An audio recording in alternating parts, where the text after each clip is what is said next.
Azan subuh sudah terdengar toh. Itu tanda katong harus segera pi sholat. Tara boleh ditunda lagi.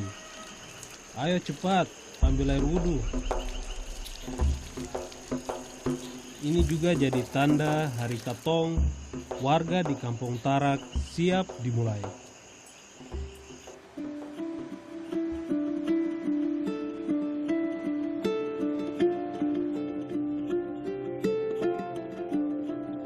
Beta pun nama tuh Ismail, tapi biasa dipanggil Mail saja, macam orang kampung. Beta nih orang asli Tarak, kampung kecil di Kabupaten Fakfak, Provinsi Papua Barat. Siapapun yang datang ke sini pasti jatuh cinta.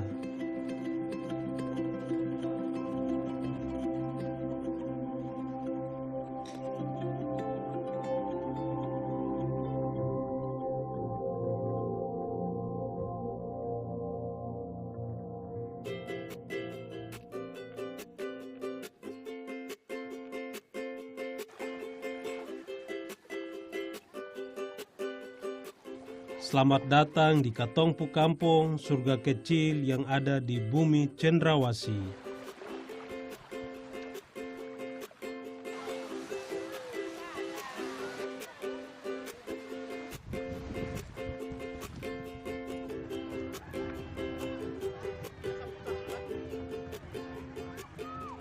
Hari ini ada acara di Katongpu Kampung. Setahun sekali katong adakan acara mandi di laut. Biasa pas bulan Safar digelarnya. Makanya di sini biasa dong bilang juga mandi Safar. Ini tradisi budaya buat katong di sini. Bapak kasih cerita dari zaman nenek moyang dulu memang ada tradisi ini. Katanya buat sucikan diri dan siap mulai hari baru toh.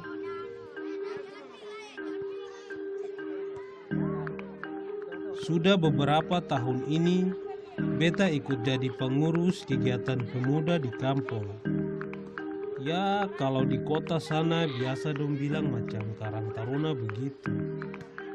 Tradisi mandi di laut ini juga jadi hiburan sama silaturahmi. Soalnya orang-orang satu kampung semua berkumpul di laut. Pokoknya rame sampai. Walau kampungnya kecil, yang begini justru jarang terlihat. Bukan cuma mandi di lautnya yang ramai, ada juga acara makan besarnya. Semua harus ikut datang. Tete, nenek, pace, mace, sampai anak kecil juga harus ikut.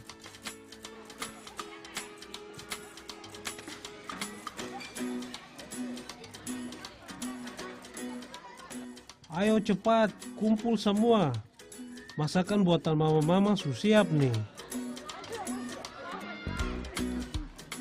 Bersama-sama begini yang buat beta bangga jadi warga Tarak. Katong hidup rukun, trabiasa bakalai.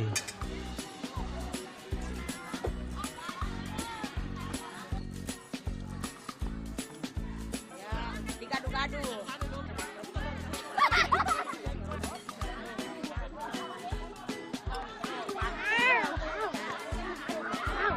Ayah.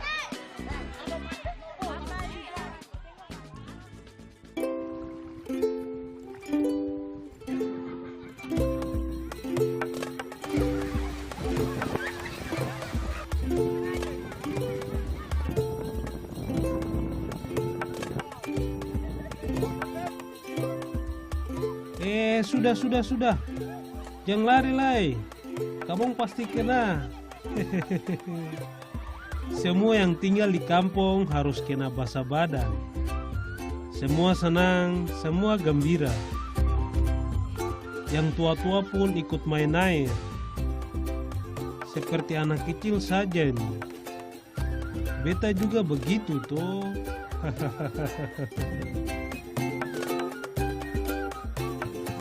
Sudah sekali basah bukan berarti toh tak kena lagi. Makanya harus siap terus dijahili sama orang-orang hehehe. Laut inilah yang jadi katong kolam renang. Pemandangan ini yang selalu katong lihat setiap hari. Indah sekali toh, bisa lakukan acara adat sambil menikmati alam yang katong punya.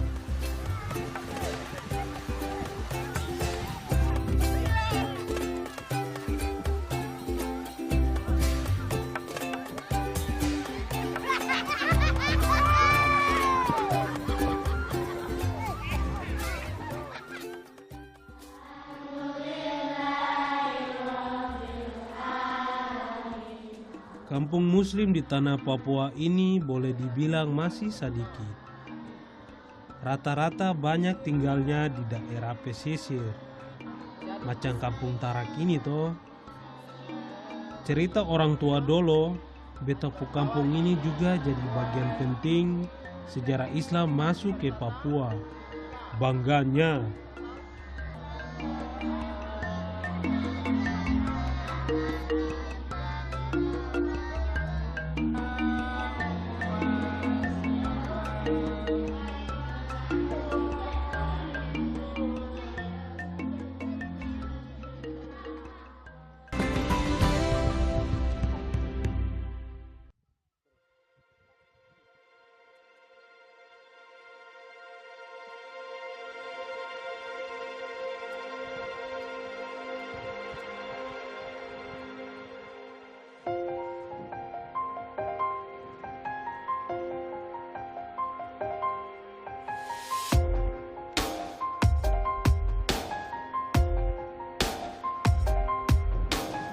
Soal indahnya katongpu kampung ini, mungkin itu yang paling orang tahu.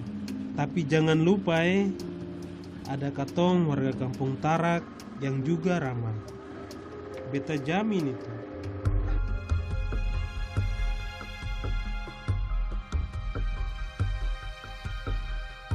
Makanya tiap ada tamu berkunjung, katong sambut dengan senang hati. Insya Allah banyak tamu bawa rejeki toh.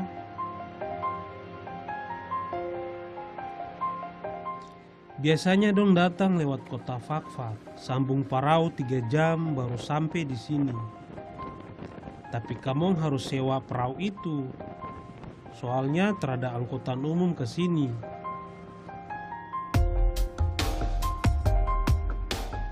Tarak belum terkenal macam Raja Ampat begitu. Makanya soal transportasi kadang bikin pusing orang yang mau pidata. Biar begitu, tiap bulan ada saja orang yang datang. Mau lihat indahnya katongpu kampung, dong bilang. Kebanyakan datang dari Maluku.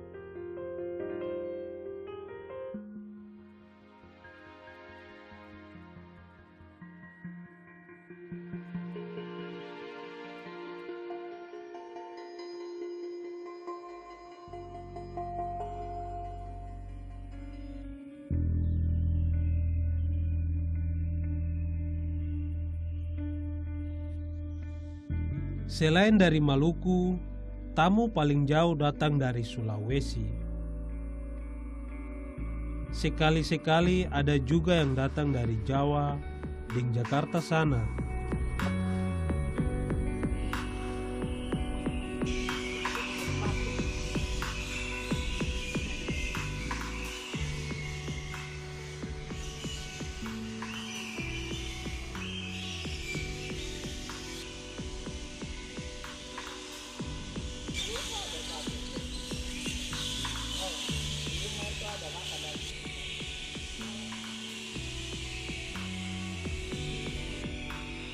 Beta memang bukan pemandu wisata, terpasang tarif kalau antar tamu.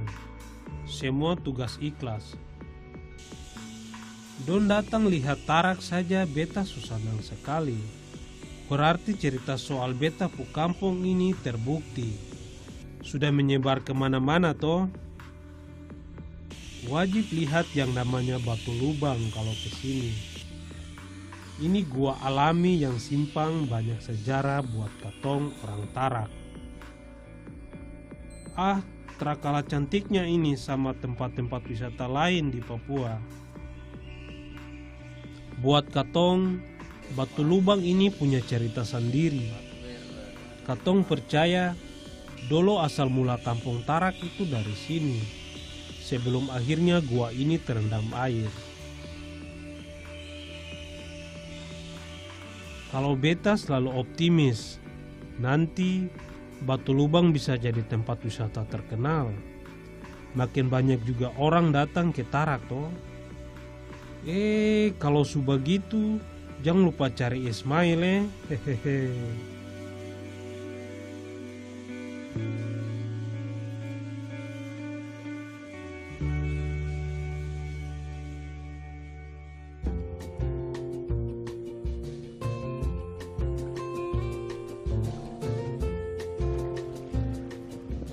Trada yang minta pulang kalau sudah injakan kaki di Tarak.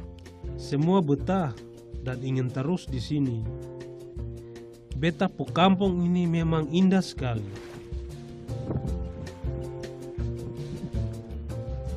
Tapi ini bukan soal pemandangan saja toh. Alamnya juga yang kasih katong warga kampung bisa hidup. Hasil alam melimpah yang tak pernah putus kasih katong apapun yang dibutuhkan.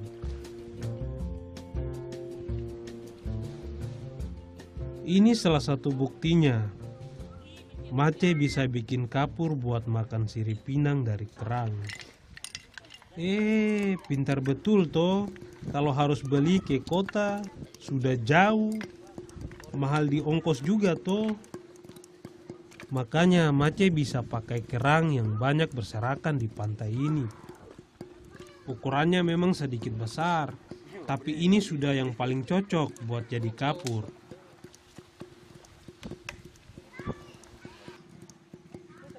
Buatnya pun gampang tuh, bakar saja sampai jadi putih. Tapi cuma Mace yang tahu rahasia supaya kerang jangan sampai hangus. Tak bisa dipakai lagi toh kalau hangus.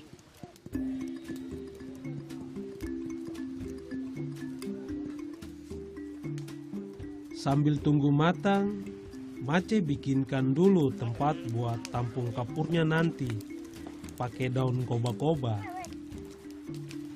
Kalau kata Mace, kapur yang disimpan dalam daun ini rasanya jauh beda sama yang biasa kita beli di kota. Lebih gurih begitu. Hehehe.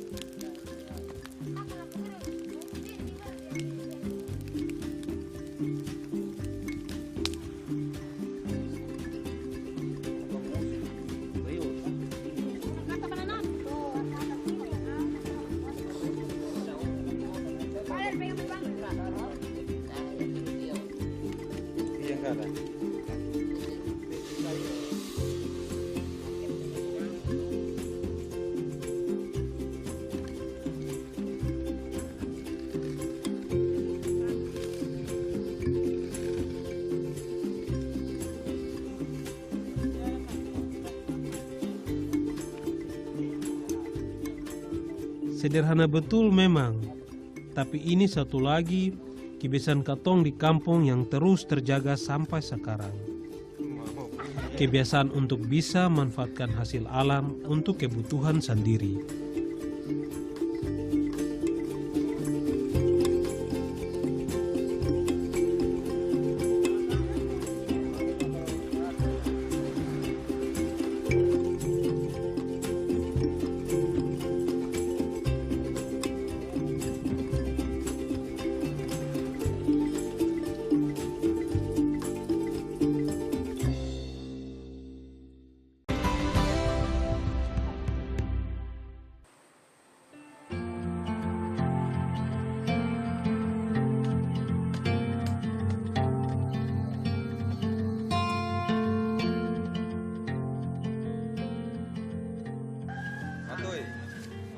Patake rongo yo kotor.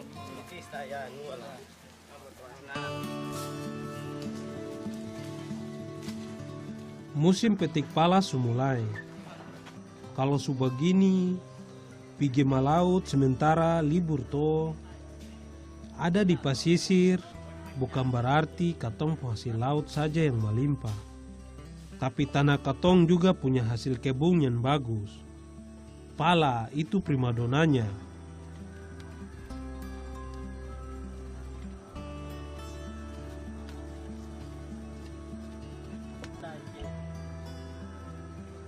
Waktu begini, semua orang pasti pergi cari kumpul pala.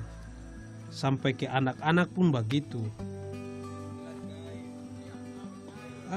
Jangan kamu kira kebun itu bentuknya lahan sepetak begitu kah?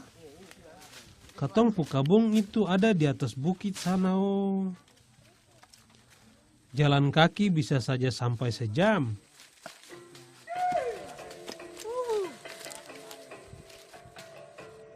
Tenang, tak perlu khawatir. Biasa saja katong di sini. Hehehe. Tiap pohon pala di sini ada yang punya. Biji dan pohonnya punya masing-masing warga. Tara takut tak tukar. Karena semua hafal pohon masing-masing. Otomatis saja begitu.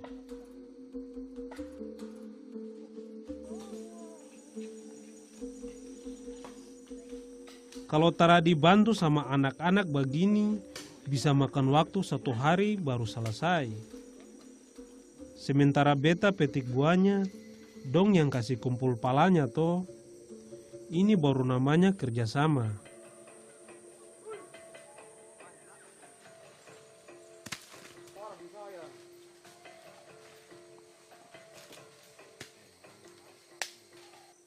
Kalau sedang musimnya, sekali petik begini, katong bisa bawa pulang sampai 50 kilo biji pala.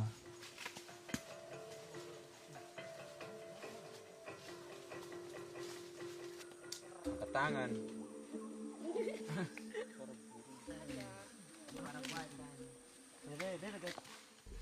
Katong memang hanya ambil bagian biji dan fulinya saja. Gampang saja. Kalau mau tahu ini pala sudah tua atau belum. Bunga pala atau fuli yang bungkus bijinya warna merah.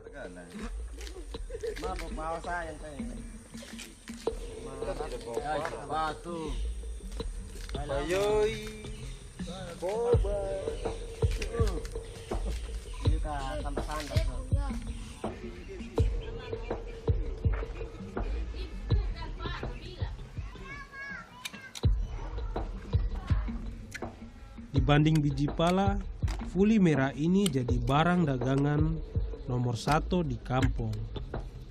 Soalnya depo harga tuh memang paling mahal kalau dijual. Bahkan sampai di luar negeri sana oh.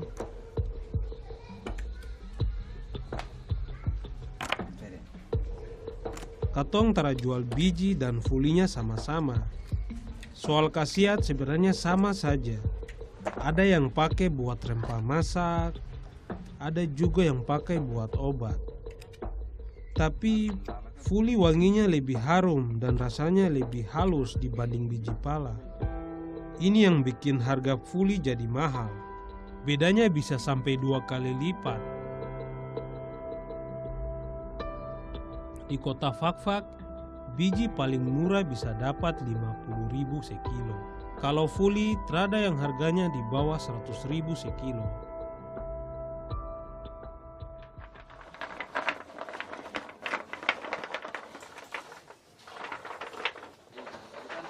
Katong juga pucara sendiri, biar biji pala yang siap jual ini lebih harum lagi. Biasa katong karingkan dengan cara diasap. Dengan begini kandungan minyak di dalamnya dan wanginya bisa keluar toh.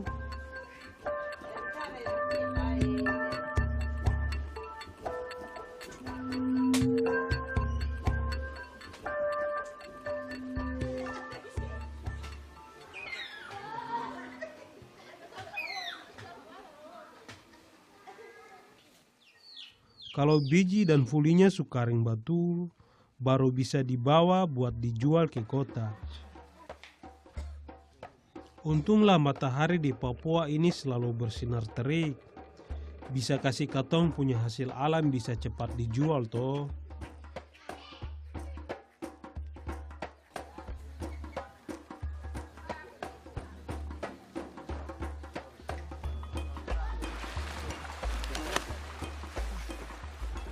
Semua warga di kampung yang mau jual pala pasti dibawa ke kota Fakfak. Biasanya katong dapat kumpul dulu sampai banyak baru berangkat toh. Karena jarak ke kota jauh, 3 jam naik perahu. Kalau jual cuma sedikit-sedikit begitu, tak bisa tutup biaya bensin. Biasa juga ada warga yang titip jual sama beta. Bisa berhemat toh.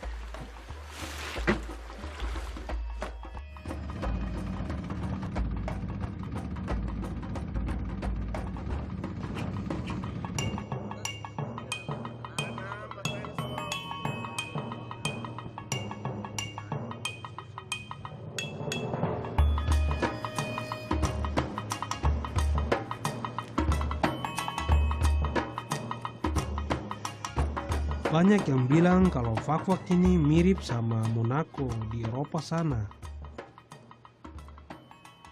Fakfak ini kota besar paling dekat dari Tarak. Mau jual atau belanja apa saja ya harus ke sini.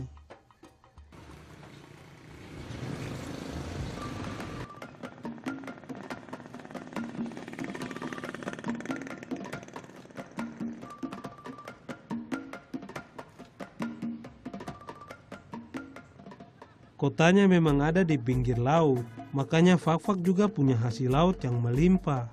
Tapi bukan itu yang buat Fakfak terkenal. Justru julukannya sebagai kota pala yang buat nama Fakfak harum terdengar. Dari Fakfak saja bisa kirim sampai 7 ton pala dalam waktu seminggu. Tapi sebutan itu tak akan ada toh. Kalau bukan karena katong yang kasih kirim pala dari kampung-kampung begini.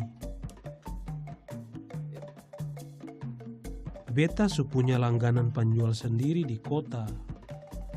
Pala yang beta jual ini mau dibawa ke Surabaya. Jauh sekali itu. Pala dari timur banyak dicari karena kualitasnya memang beda.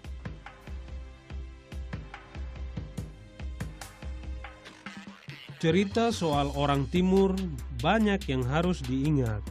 Soal alam yang indah, soal hasil alam yang melimpah, dan yang harus diingat soal katong orang timur yang jadi bagian dari Indonesia. Inilah salah satu surga di timur Nusantara. Indonesia bagus.